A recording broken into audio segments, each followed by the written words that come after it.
And now we're even, I snort. He's still on the floor when I turn away, but I'm done with Dolan and his need to express dominance over me. The guy's a fucking pansy, and now he's a fucking pansy with a fucked up nose. I hear the second officer help Dolan to his feet as well as their conversation, but I'm not really listening. I'm done with those pricks anyway. Their useless little jail cell is only temporary. After I go in front of the judge tomorrow, I'll be heading to county. And that's when the real fun will begin. Chapter 2. Delilah. Call after call after call. That's all I've done today. Field phone calls. From the moment I woke up until I landed in my office after doing food and water checks on the kennels, I haven't stopped working. Running a not-for-profit private animal rescue will do that to you. If you'd told me after all those years at college studying to be a physical therapist that this is where I would end up, I'd have laughed in your face. But even with days like today, I wouldn't give it up for the world. Well, until Ashley sheepishly pops her head through the door of my office with a single white piece of paper in her hand and sorrow in her eyes. "I'm sorry, Delilah. I have to put in my notice." She slides the piece of paper onto my desk, but I don't even look at it. I can't.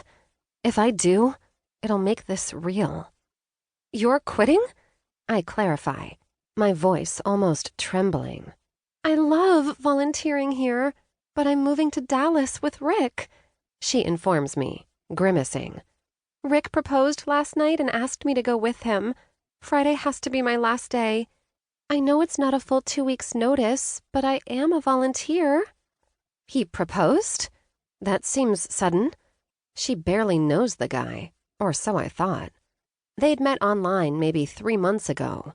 He was fresh off his second divorce after leaving the military, and she had decided to dip her toes back into the dating pool after a few years of the single life.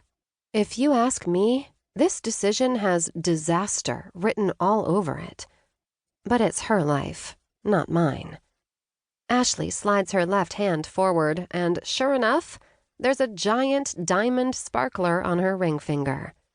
Giant isn't really the appropriate word to describe the behemoth rock, though. Rick was definitely going for the shock and awe factor with her ring. "I'm so happy for you," I lie, forcing a smile on my face. Stepping forward, I pull her into a tight hug, thinking, silly girl. I step away, and she beams back at me. "I know we haven't known each other very long, but I love him."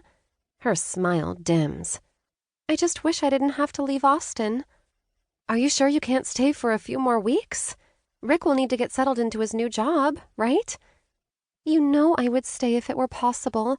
I love this place. Love volunteering with you. But Rick really wants me to drive up with him and start house hunting. The temporary housing is only available for a month tops, so we're going to have to find something fast. I know this is going to leave you short-handed, but I really have to go." Short-handed is an understatement, but that's how it goes when you can only offer volunteer positions.